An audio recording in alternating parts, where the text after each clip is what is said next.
Welcome to the Vulnerable Room. Hey, everybody, and welcome back to yet another episode of the Vulnerable Room podcast. I know it's been a month since we last connected, and I'm going to warn you in advance this episode is going to be a little lengthy, but we're going to pick up where we last left off. So, first things first, I'm not sure if I mentioned this, but I finally finished Shameless. That was Netflix series that I was been binge watching, excuse me. And I must say, the first 7 seasons I felt like were a banger. Season one even started off where I was just like, hold on, this is a little too much. But I will say, overall, it was a good series. I like that it depicted, a white family that was going through the struggles living in Chicago. In Chicago, normally you would see black faces with this same storyline, but it was just interesting to see it from a white perspective. So I would definitely recommend if anyone hasn't watched it, please watch it. It is very, very good. You'll be laughing, you'll be crying, you'll be upset. I loved it. I thoroughly enjoyed it. It may take some time to get into, but I'm telling you, it's worth the watch. Hotels, part 3. Ladies, clap it up for yourselves. Shout out to Bree and Munchie because this was the record breaking episode for the Vulnerable Room podcast with over 830 views on YouTube. Like, wow. Wow.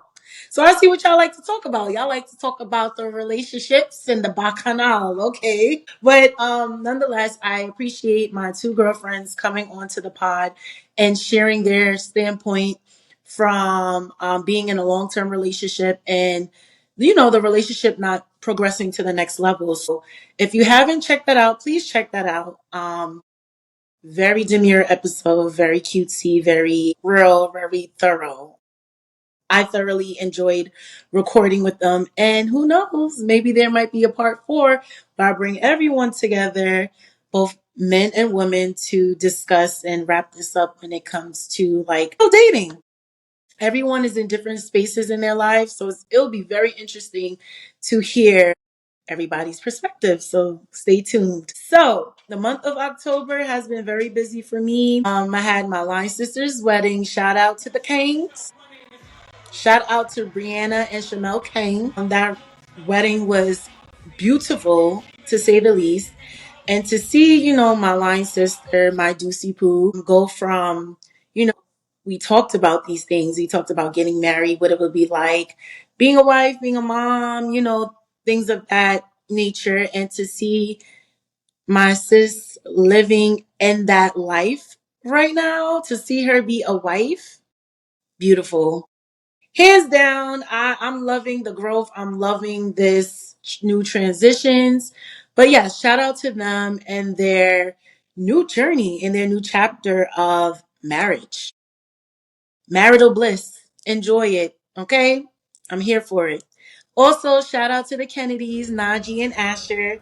Wedding was beautiful as well. To see their love story blossom from being, college kids, first meeting each other, after, becoming a woman of Alpha Kappa Alpha Sorority Incorporated and a man of Alpha Phi Alpha Fraternity Incorporated, I love to see that loud love, and y'all are the definition of just that. And both weddings nowadays just be having me super emotional. Like, I just could not believe, just waking up that morning and knowing, one, I ain't going to work. Went to a wedding legit on a Monday and partied like I didn't have work the next day. So shout out to the Kings and the Kennedys. And I pray that this chapter of marital bliss brings you nothing but happiness, growth, progression, and closeness. Okay? Here for it. Dear, dear. My kitties are growing up. But anyways, also I went to Grenada with my bestie. We had a girls' vacation. We did all the corny stuff like the matching of swimsuits and wearing the same color on a nice dinner night out. And I had a great time. I feel like that trip, even though people think that we take trips together all the time, that was our first trip one on one.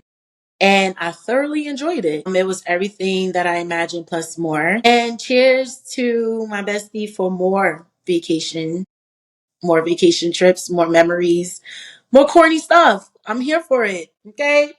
I feel like it helped us bond on another level, just one on one. And I feel like this is your sign, if you haven't done so, to take a trip with your best friend or take a trip with a friend that you never took a trip with before, but you've always wanted to.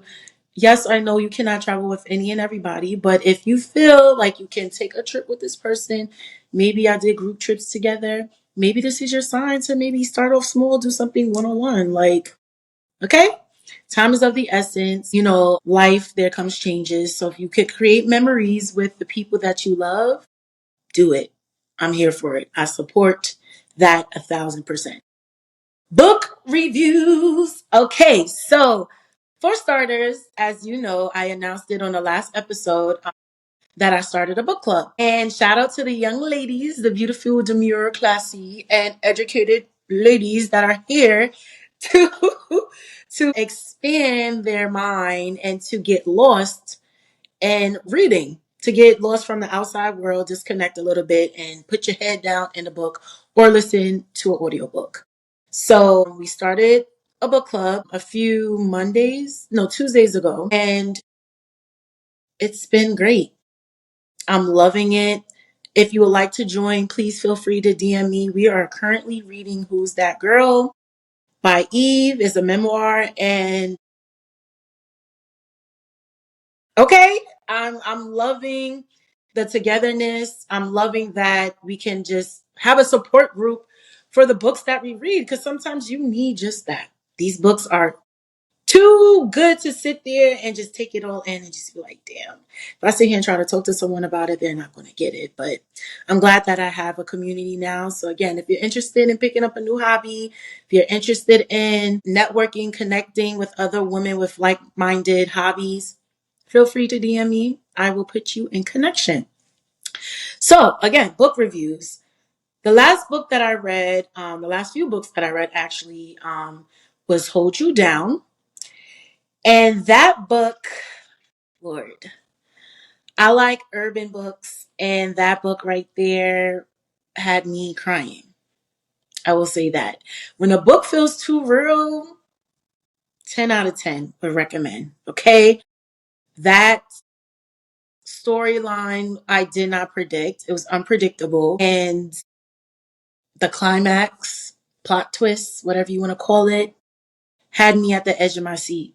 I love when books that I'm, listening to, I'm like, nah, I gotta continue to listen. And I'm over here doing my chores and I'm laying in bed and I'm listening to the book as if I'm watching TV. So that's another book to add to your list if you like urban novels. Curvy Girl Summer. It was cute, but I think I could have did without it. I would rate that book a 7 out of 10. Felt like it was very predictable. I feel like it's geared towards people that are dating and you are tapping into the dating apps. And that book, I felt like it was a little unrealistic, but some people liked it. But for me, I felt like I wanted a little bit more realism, but it was cute. I knew what was going to happen by the middle of the book, like how the story was going to end. But, I enjoyed it. But I felt like it ended on a weird, like, cliffhanger. So maybe there might be a part two for the book. Who knows? But yeah, I wasn't really feeling it. The book Eve, Who's That Girl, the memoir. I won't dive into that too much because like I said, the book club, we're currently reading it. But I did add that to my book list. And the reason why I added it to my reading list and I wanted us to read it for the book club is simply because it's so relatable. The book is so empowering. I love Eve, but I love her even more after reading this book. The message that I got out of this book was to stay true to who you are. Do not fold. Do not fold to what society thinks that you should be, what you should look like, what you should sound like, things of that nature. No, stay true to you. Stay true to stay true to you. That's all I can say. I don't want to like spoil the book for the book club, but add that to your book list if you haven't done so. So as you may know, the 2-year anniversary for the Vulnerable Room podcast is fastly approaching. And it didn't dawn on me until recently because I was just in a funk. I'm going to keep it real these past few weeks. And I didn't even realize that the podcast hit over 2K streams. So big up yourself, everybody who's been tapping in and listening to little old me. I thoroughly appreciate it. It's been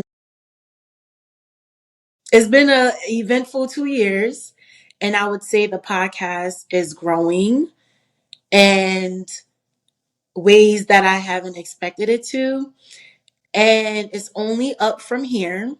So I'm excited to see where we are when the actual anniversary hits. Continue to stream, continue to share episodes with a friend who this may resonate with, and continue to just be vulnerable. Continue to be you in your, being authentic. Like, what's for you will be for you. Who's for you will be for you. And if not, then it will be removed from your life. And that's all I can say. So thank you guys. I really, really and truly appreciate it. I would like to take this time to wish, I don't even know how to even word this, but I would like to take this time to honor my cousin, Shayna, who has passed away a few weeks ago, suddenly from sickle cell. Sickle cell is something that she has dealt with all of her life, but God called her home this month. And for the life of me, I know we're not supposed to question God and what transpires and the outcome of different situations, but I can't help but to understand. I can't help but to ask God why. Why did this happen? You know, with my mom's side of the family, why do people keep dropping? Why do people keep dropping like flies? And it's always sometimes around this time of the year during the holidays. And grief is not something that there's a textbook guide on how to deal with it. It comes and goes in waves. And it's been tough. I think once it started marinating a little bit more, that's when it started to hit me more. And some days I would just be so angry. Some days I would be crying. I'll be an emotional wreck.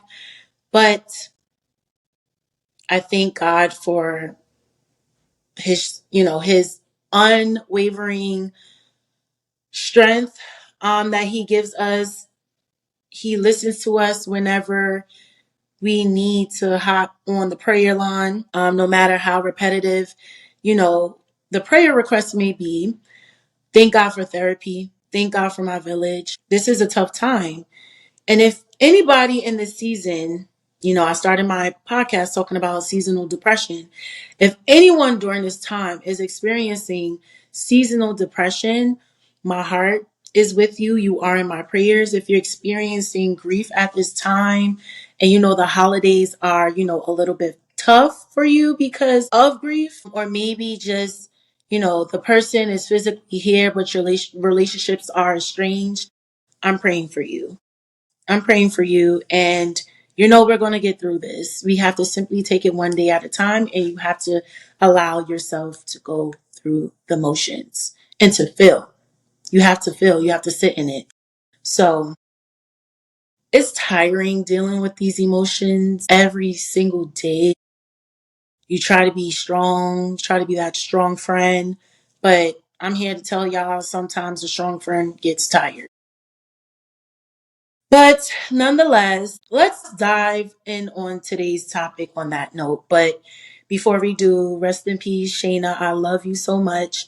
And we'll do our due diligence with taking care of your two daughters that is still here. And I know you're living through them. And just know that we got you. Love you, Cuzzo.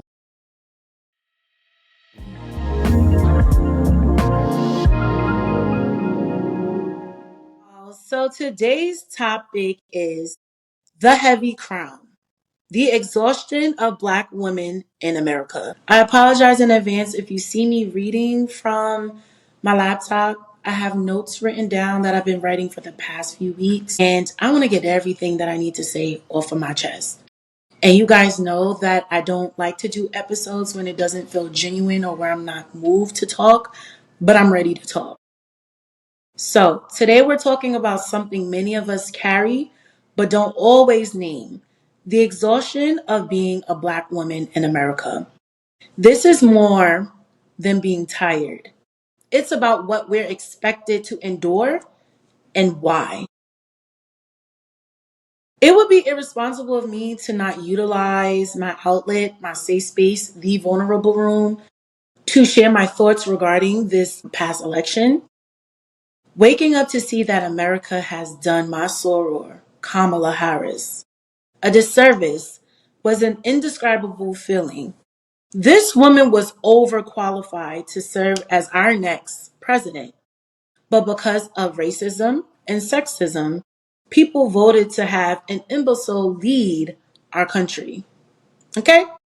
Normally, I do not speak on politics, and I respect everyone's opinions and their views. But when your vote affects my rights and my livelihood as a woman, now we got a problem. Now we got a problem. America, we got a problem. And I can't respect it. I'm tired of Black women not being protected and seen as less than. In this episode, we're going to touch on history, personal stories, and possible solutions to maintain your peace during this time. So grab your snacks, your coffee, tea, wine, etc., because we're about to get real. Okay? I personally feel that I've been tiptoeing around talking about this topic on the pod, but like I said, I'll be doing myself a disservice to not talk about it. So let's get into it.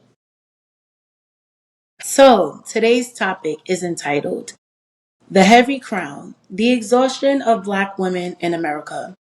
I apologize in advance if you see me reading from my laptop. I have notes written down that I've been writing for the past few weeks, and I want to get everything that I need to say off of my chest. And you guys know that I don't like to do episodes when it doesn't feel genuine or where I'm not moved to talk, but I'm ready to talk. So, today we're talking about something many of us carry but don't always name: the exhaustion of being a Black woman in America. This is more than being tired, it's about what we're expected to endure and why. It would be irresponsible of me to not utilize my outlet, my safe space, the vulnerable room, to share my thoughts regarding this past election.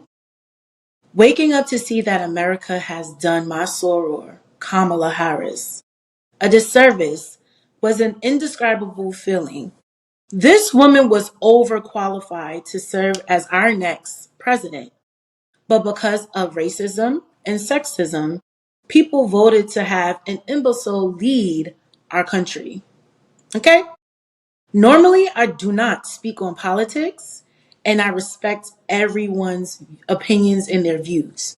But when your vote affects my rights and my livelihood as a woman, now we got a problem. Now we got a problem. America, we got a problem. And I can't respect it. I'm tired of Black women not being protected and seen as less than.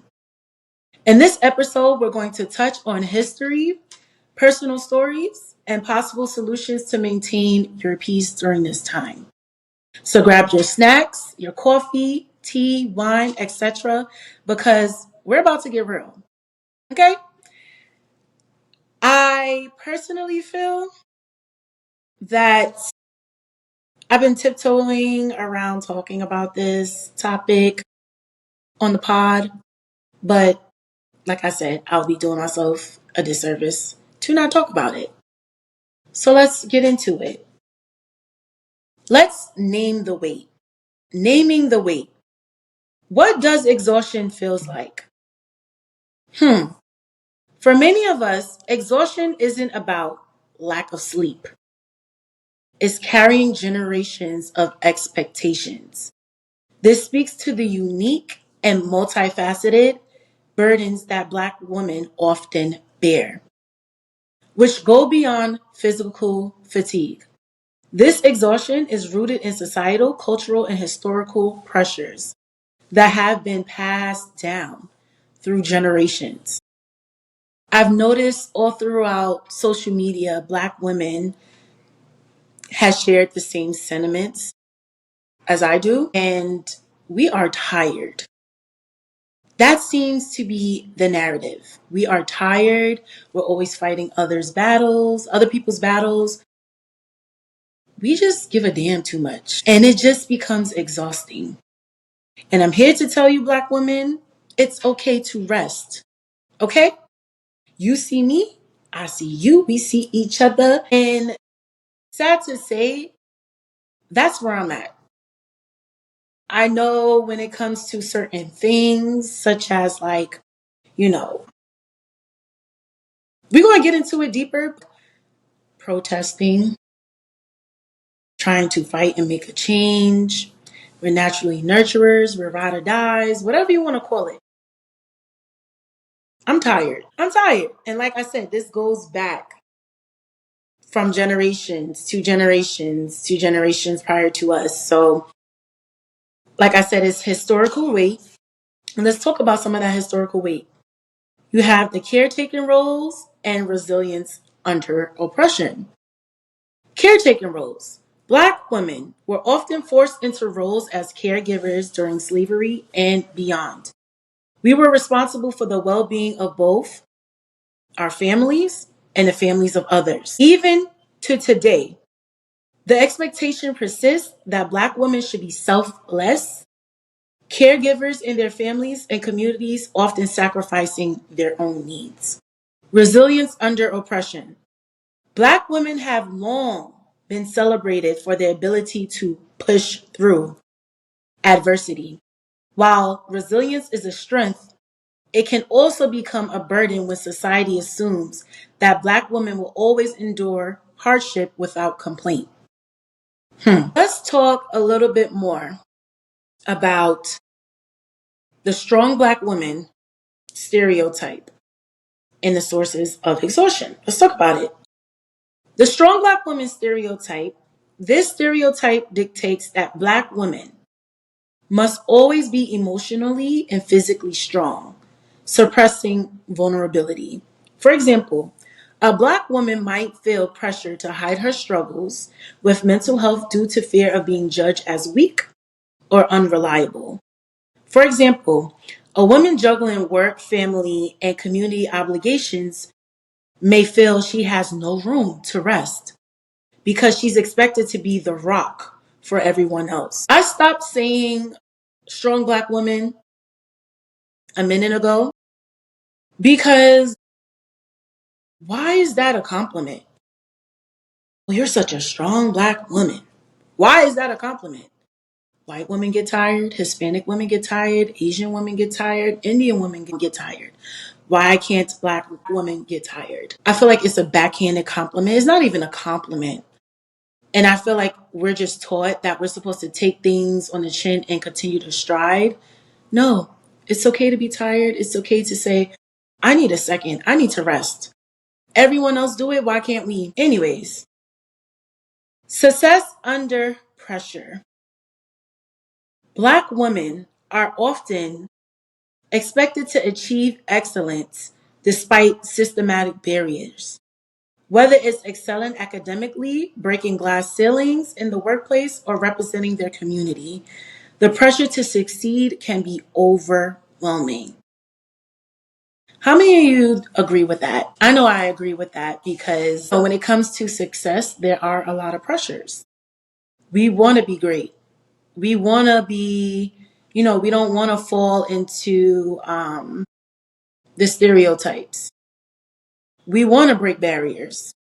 We want to soar high. We want to be wealthy. We want to have a seat at the table.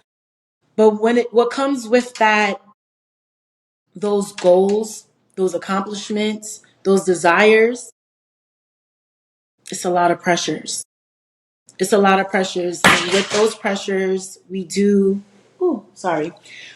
tend to get extremely burnt out. And when we feel like we take a moment to rest, that takes away from our progression. That's shown as she can't handle it. No, I'm here to tell you today, girl, if you need to lay down, lay down. If you need somebody to take the kids for a second, hit up your village and say, y'all, I need a moment. Can somebody please come watch the kids, please? If you need some time to disconnect, unplug from the outside world, you do that. Because if you are not mentally and physically and emotionally strong, how can you accomplish these goals that you have set for yourself? How can you continue to beat societal pressures? It's exhausting when you think about it, but you need your time to rest and recharge and regroup. So let's talk about microaggressions and racism.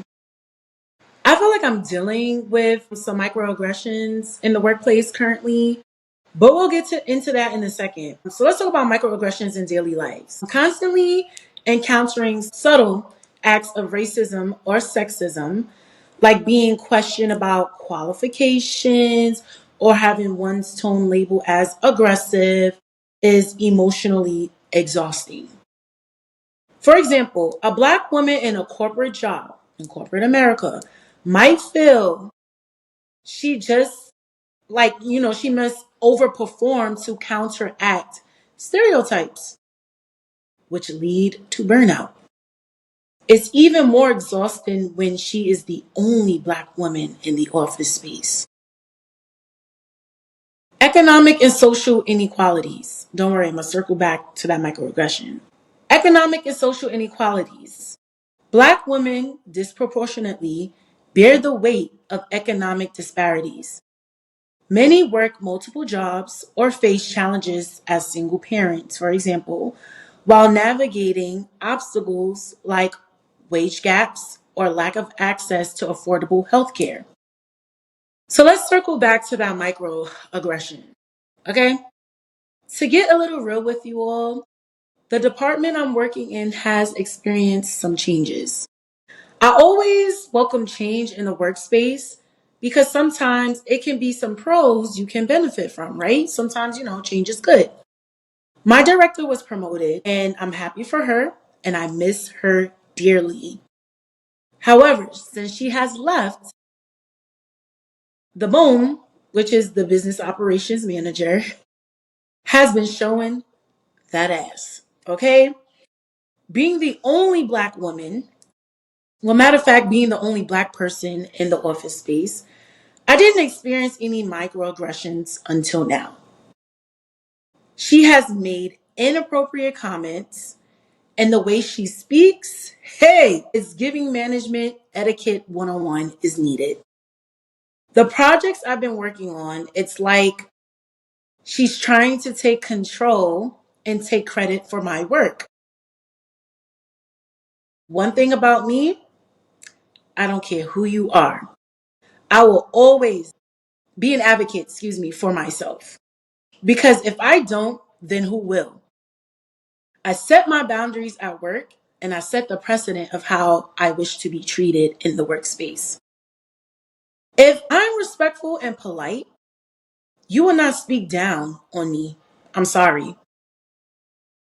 However, when you do speak up for yourself and set the tone, people are quick to label that as having an attitude. There's tension, you're confrontational, etc. Y'all, if you know me, I'm cool, but I do not sit back and allow disrespect. Thanks to therapy. I used to be scared to speak up in the workplace with friends, family, and now I pick and choose my battles wisely, right? But in situations where I need to speak up, I will. 2024 has burnt me out with speaking up on repetitive issues, topics, and baby, I think I'm entering my quiet storm era. I won't speak on it after one or two times. After that, I'll just move accordingly. My actions will show you since you can't hear me, then I'm going to show you. And post election, especially, that's exactly what I'm doing in all aspects of my life.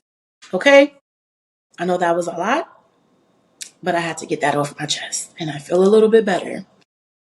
And I felt while all of these microaggressions were piling up, it was during the week of the election. I was like, God, why?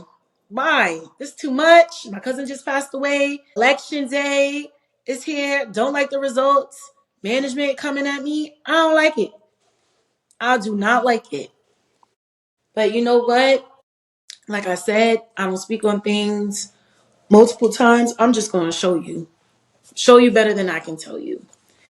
So, as a Black woman, let's talk about pathways to healing. First things first, the power of no. So, y'all know I speak on this frequently. At this point, it's like my motto. The power of no revolves around the idea that setting boundaries is a form of self care and self preservation, particularly for Black women who are often expected to take on more than their fair share of responsibilities.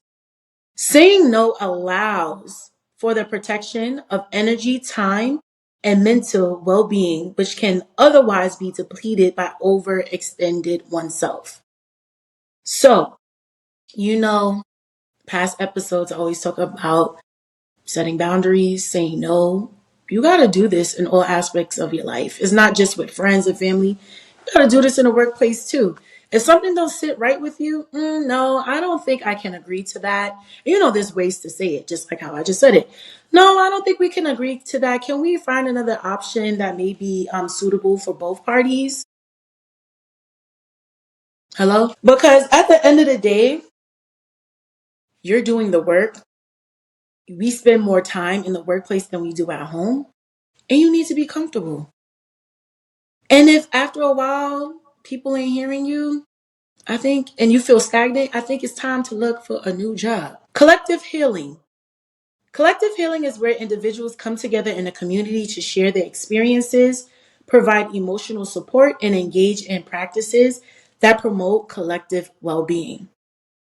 For Black women, this often means creating spaces where they can feel seen, heard, and validated, share burdens and wisdom, heal from the impacts of racism, sexism, and societal expectations together.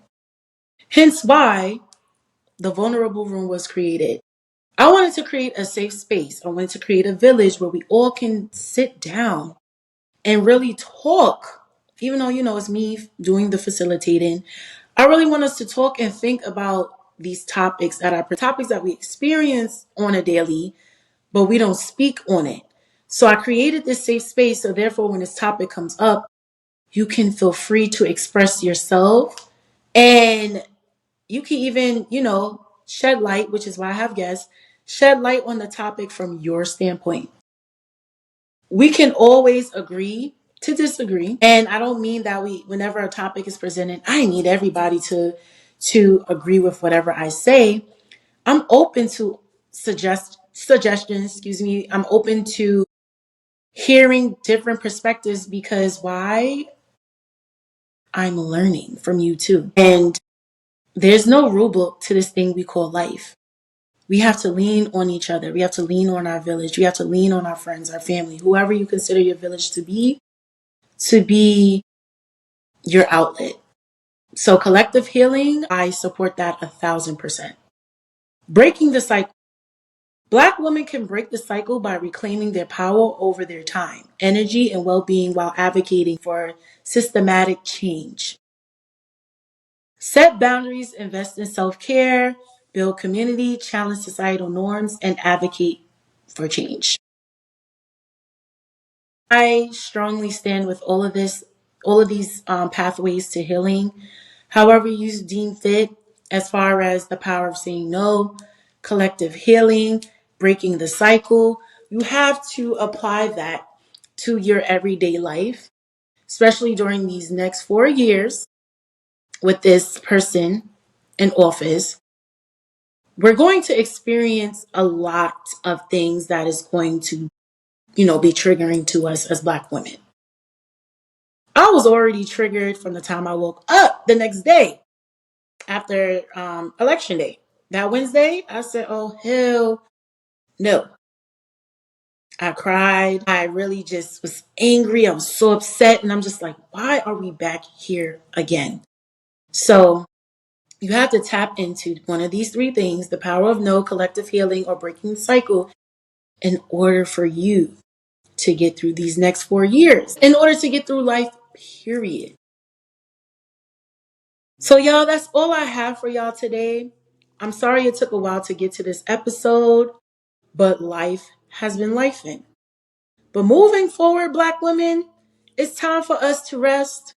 No shade, no need to insert yourself in worldly issues that do not involve us. Okay? When I saw the percentage of Black men, Latinos, especially women, and white women that voted for that other candidate, I was so disgusted. But you know what? This is what they want. So all we can do at this point is sit back and simply mind our business for the next 4 years. Okay? Just mind your business, put a lid on it, and worry about yourself. It's time for us to be selfish. Let's normalize rest, asking for help, and calling out systems that expect us to sacrifice ourselves.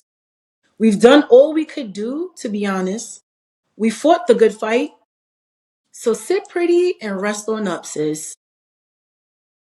So I'll leave you with this quote. When I came across this, I felt like this was so fitting, especially from this Black writer. Caring for myself is not self-indulgence.